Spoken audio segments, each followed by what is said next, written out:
sama na yan!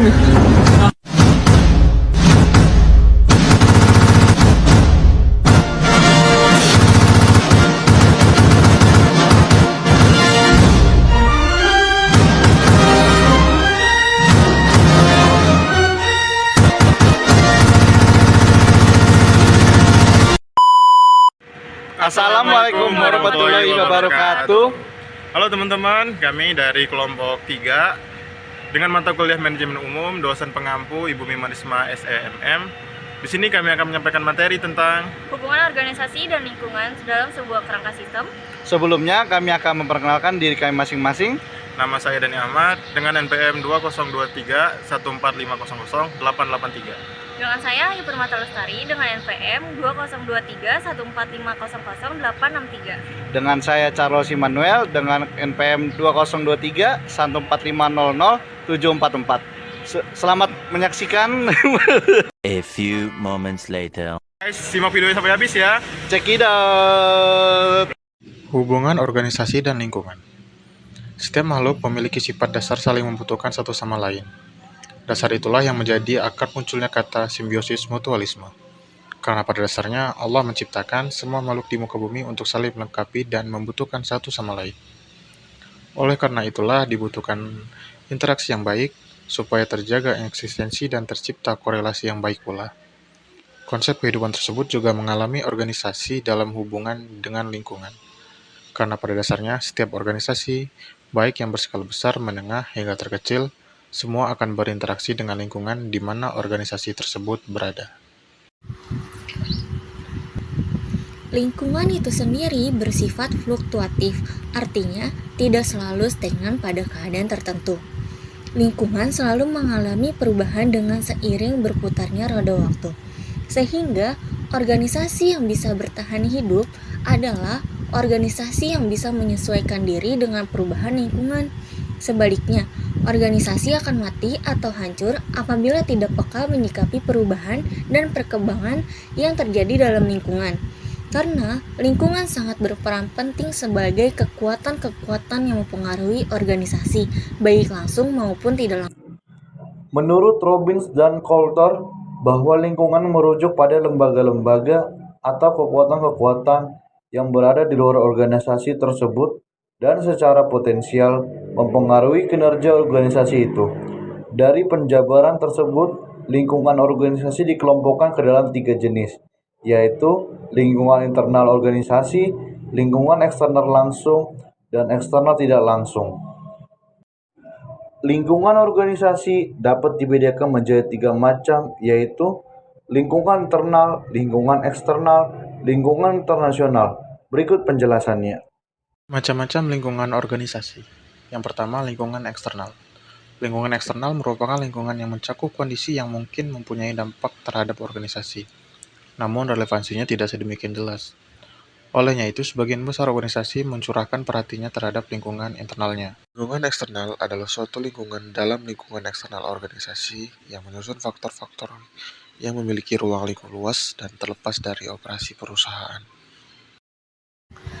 2. Lingkungan internal. Lingkungan internal merupakan bagian dari lingkungan yang secara langsung relevan bagi organisasi dalam mencapai tujuannya.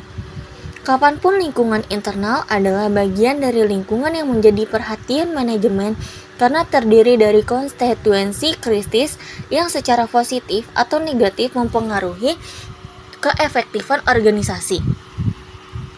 Lingkungan internal merupakan sesuatu yang khas bagi setiap organisasi dan perubahan sesuai dengan kondisinya. Secara khas, termasuk lingkungan internal adalah klien atau pelanggan, pemasok, pesaing, lembaga pemerintah, serikat buruh, asosiasi pedagang, dan kelompok-kelompok berpengaruh di masyarakat atau yang disebut pressure group. Lingkungan internal sebuah organisasi berbeda-beda tergantung pada daerah yang dipilihnya.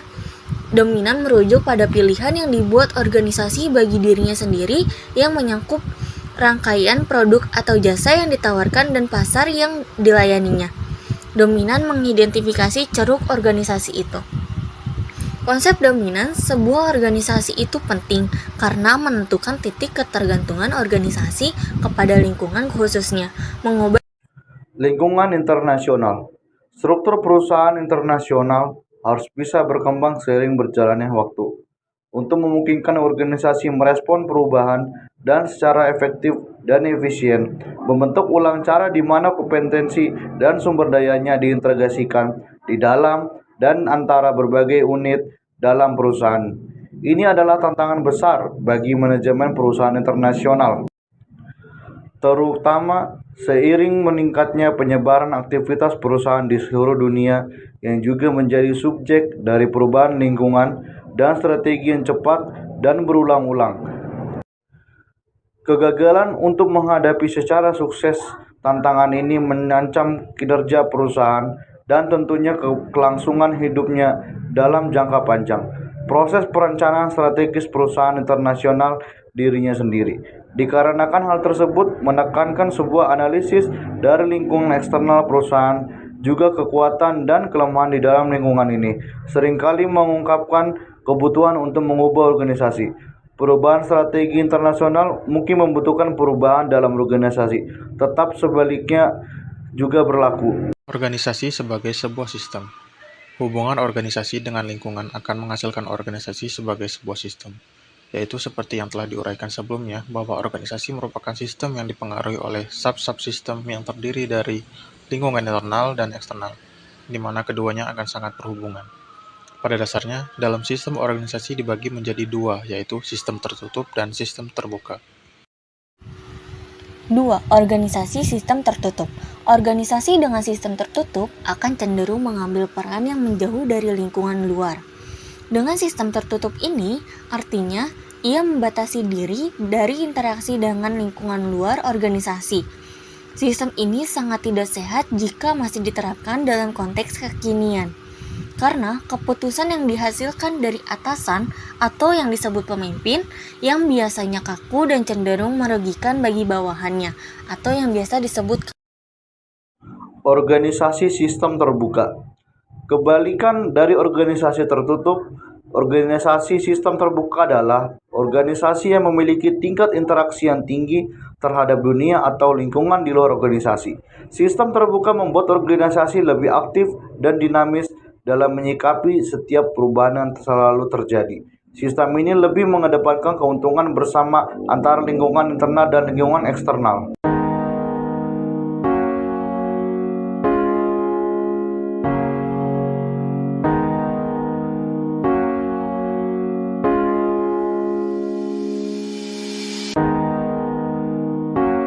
Organisasi yang tidak mampu mengerti lingkungan di mana dia berada akan senantiasa mengalami ketertinggalan dan hanya akan menjadi pengikut, sehingga tidak akan pernah menjadi yang terbaik. Upayakan agar tidak menunggu orang lain untuk melaksanakan lebih dulu.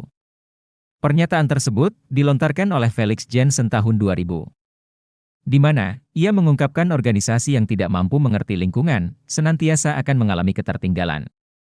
Organisasi yang tidak mampu melakukan inovasi yang berkelanjutan akan terlindas oleh pesaing yang tidak mengenal belas kasihan. Pengembangan organisasi adalah strategi intervensi yang memanfaatkan proses kelompok untuk berfokus pada budaya suatu organisasi secara menyeluruh dalam rangka melaksanakan perubahan yang diinginkan. Strategi ini berusaha mengubah keyakinan sikap, nilai, struktur dan praktek, sehingga organisasi dapat menyesuaikan diri dengan teknologi dan mampu bertahan hidup dalam laju perubahan yang berlangsung cepat. Setiap organisasi berada pada keadaan fisik tertentu, teknologi, kebudayaan dan lingkungan sosial, terhadap mana organisasi tersebut harus menyesuaikan diri. Tidak ada organisasi yang sanggup mencukupi kepentingan dirinya sendiri, semuanya tergantung kepada lingkungan sistem yang lebih besar untuk terus dapat hidup. Pada mulanya, ahli analisis organisasi cenderung tidak melihat atau mengira kurang penting hubungan lingkungan organisasi. Tetapi pekerjaan sekarang menitik beratkan kepada hubungan lingkungan ini. Sebelum melanjutkan untuk menyimak video dari Income, kontribusi Anda dibutuhkan agar Income Channel dapat berkembang. Hanya dengan like, komen, share dan subscribe. Jangan lupa pula klik loncengnya agar dapat mengikuti video terbaru dari Income Channel. Istilah lingkungan merupakan terjemahan dari environment yang secara sosiologis dapat memiliki arti segala sesuatu yang mendorong dan mempengaruhi tingkah laku individu atau kelompok. Dalam hal ini, lingkungan dapat berupa lingkungan fisik maupun lingkungan non-fisik, misalnya kondisi sosial atau kultural masyarakat. Setiap organisasi senantiasa berada dan saling mempengaruhi dengan lingkungannya. Perubahan organisasi senantiasa terjadi sebagai akibat dari berubahnya kondisi lingkungan di mana organisasi itu berada. Jadi, organisasi senantiasa melakukan adaptasi terhadap lingkungan sekitarnya. Demikian pula sebaliknya, lingkungan juga mendapatkan pengaruh dari organisasi. Lingkungan organisasi adalah semua elemen di dalam maupun di luar organisasi yang dapat mempengaruhi sebagian atau keseluruhan suatu organisasi. Lingkungan selalu mempengaruhi organisasi dalam melakukan aktivitas, baik secara langsung maupun secara tak langsung. Robbins, 1993, mendefinisikan bahwa lingkungan organisasi sebagai apa saja yang berada di luar batas sebuah organisasi. Namun, organisasi lebih dihadapkan pada lingkungan yang spesifik, yaitu bagian yang paling relevan dari organisasi. Organisasi sebagai sistem terbuka, tentu saja mau tidak mau harus berinteraksi dengan lingkungannya. Organisasi harus mampu beradaptasi dengan lingkungannya untuk dapat mempertahankan atau meningkatkan keefektivitasnya. Lingkungan umum organisasi merujuk pada segala sesuatu seperti faktor ekonomi, keadaan politik, lingkungan sosial, struktur yang legal, situasi ekologi, dan kondisi budaya. Untuk mengelola dan memanage organisasi, dibutuhkan keahlian dan keterampilan tertentu untuk menjamin terselenggaranya roda organisasi dengan sebaik-baiknya. Untuk itu, sebelum memulai tahapan pengelolaan sebuah organisasi, harus dipahami benar kultur dan karakteristik yang sudah terbangun di organisasi tersebut. Tujuan dari proses pemahaman ini adalah untuk menghindari terjadinya konflik-konflik yang tidak perlu terjadi, yang akan banyak menguras banyak pikiran dan perhatian. Pola-pola seperti inilah yang harus dipahami benar oleh seorang pemimpin atau manajer yang baru akan memasuki lingkungan sebuah organisasi, sehingga dia akan mendapatkan dukungan penuh yang diperlukannya untuk membangun organisasi tersebut. Bagaimana halnya dengan mengelola sebuah organisasi baru? Mengelola yang baru, sama sekali dan belum memiliki budaya-budaya organisasi tertentu akan jauh lebih mudah, walaupun unsur kesulitannya juga tidak sedikit. Yang dilakukan oleh seorang pemimpin atau manajer dalam mengelola organisasi seperti ini adalah membangun budaya dan kultur organisasi yang baik, serta membangun keterikatan moral yang kuat di kalangan pengurus organisasi. Untuk meredam dan memperkecil terjadinya perbedaan. Banyak para ahli terdahulu yang mencoba untuk memformulasikan bagaimana prinsip-prinsip dasar yang harus dilakukan agar suatu organisasi dapat berjalan sesuai dengan keinginan.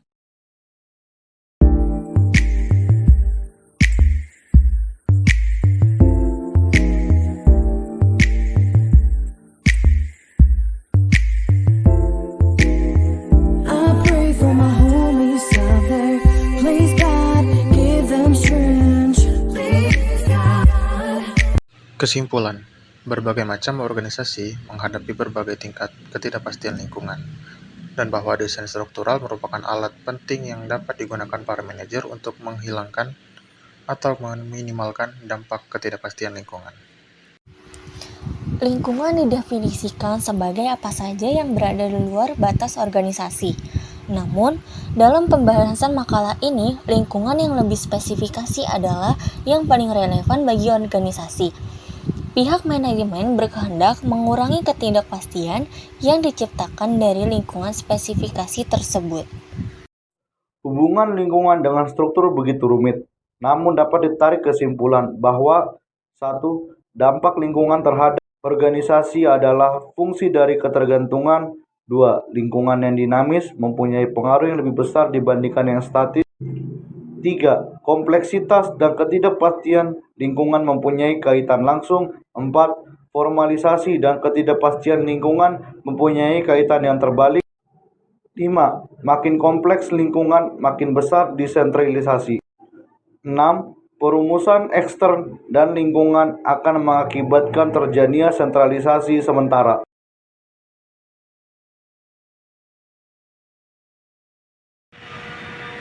Sekian dari materi yang telah kami sampaikan. Semoga teman-teman bisa mendapatkan ilmu yang bermanfaat. Biru laut seperti kolam. Cakep. Ikan paus pandai menyelam. Dari Cakep. lubuk hati yang paling dalam. Kami tutup presentasi dengan salam. Wassalamualaikum warahmatullahi wabarakatuh. Dadah. Benar